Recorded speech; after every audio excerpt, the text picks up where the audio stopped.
Do you know what? There are 50 Jean-Paul Gaultiers in the UK right now. Really? Oh yeah, if you look at, there are so many. Alexander McQueen was the only one who had balls, probably. He wrote in one of the jackets we made for Prince Charles, F the Royals.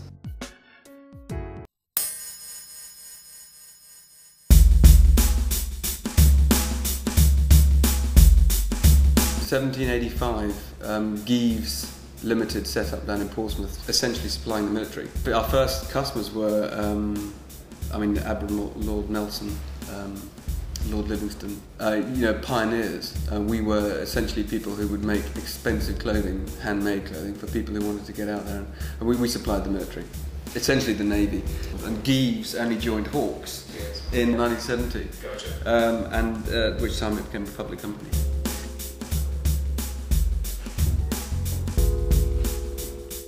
Robert Gieves works in the business. He's a non-exec director. Fifth generation Giever, we call him, and he's exactly how you would expect him. He's got all the tradition and the half moon glasses, but luckily he doesn't design the products anymore.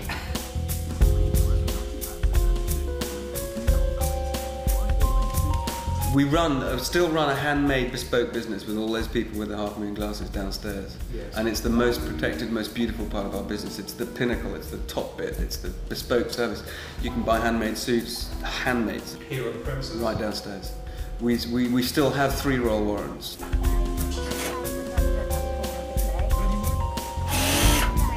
We have a bit of a problem now where we've modernised the business and there's a little bit of a line, at the front of the threshold. And stepping over that is a bit of a phew when you get in, and thank God it's not quite as stuffy as I thought it might be.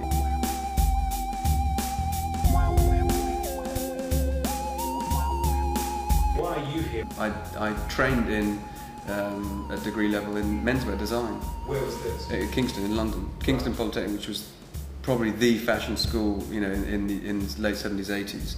Yes. And that and St Martin's.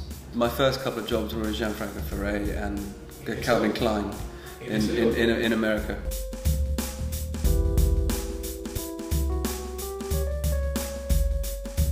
No, I didn't come in as creative director. I came in as merchandise director. So what does that mean? It was a business that was void of much creativity. Yes. And it means that I basically joined a business that had an extremely high profile, selling expensive products, and they needed to merchandise or purchase. The procurement of those items needed to be pushed through the business in a more realistic, economical, slightly sharper, in an image sense, way. And so I had to generally take hold of the thing by the scruff of the neck and shake it out and make it work a bit better in the sense that it currently was.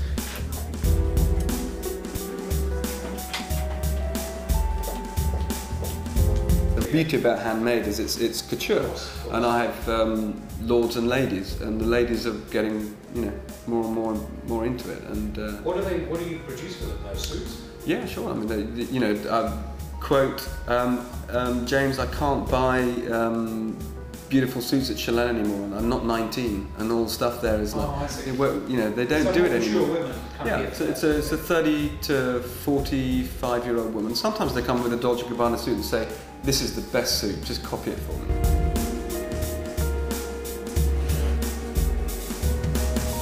What is it about a British designer that makes them different to an Italian or a French designer? Sort of kind of like an individual characteristic. It's usually a simple thing. What do you mean? Well, look at Paul Smith. I know he didn't come from design college, but he's just such a character. There's not many other people who. He'd be sitting here with plastic ducks and and toys for £2 a penny from odd shops in Tokyo. You're saying there is an eccentricity about English people. Yes. There's a cultural sort of roll up the sleeves kind of feeling about it. I'll do it myself kind of cottage industry thing, which soon, depending on how it's nurtured, goes into artisan or a very creative, specific talent.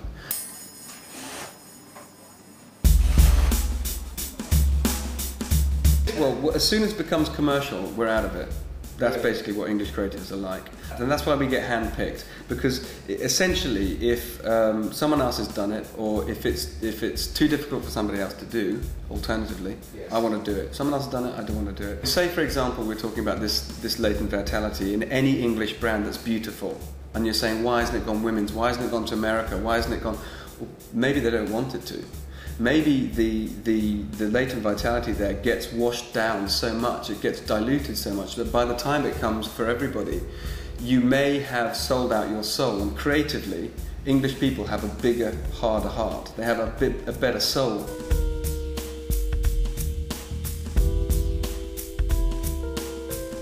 No one really knows exactly what to look for in a good suit. Well, what are the telltale signs? Yeah, we do the road test for sure. But basically, the bigger, the stronger the chassis is inside the suit, the wholesale canvas, the amount of handwork that's gone into the chassis of it, or into a ready-made suit, the better the chassis. The heavier, the stronger the cloth, the longer the suit will last. So those, English thorn-proof suits that get handed down from generations, it's no surprise to me. I think people want different things right now from suits, and they don't necessarily want longevity past 2 or 3 years, because as you say, things are moving a bit faster.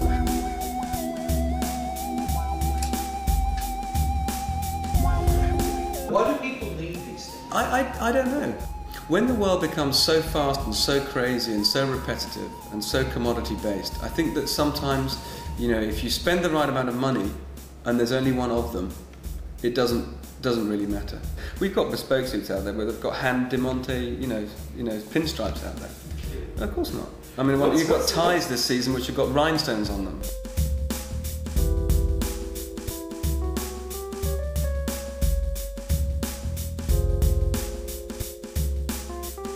What's it like when you're dealing with the modern pop icons? They love us in this store, right in this room. Why? They can't have enough of it. Because it's so special, because it's so particular, because we haven't sold out, because it isn't commodity. That's what I'm saying. If it was everywhere, then they wouldn't be here.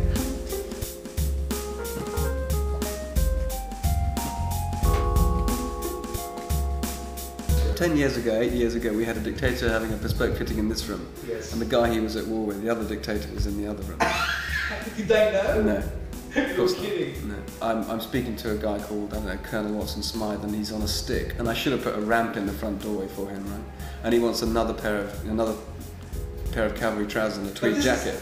And the next guy who comes through the store is Robbie Williams or Liam Gallagher or Patsy Kensit or I don't know. So many people I've spoken to Sting. They're always in here. In the one-on-one tailor thing. If you could record some of those moments, yeah, it is.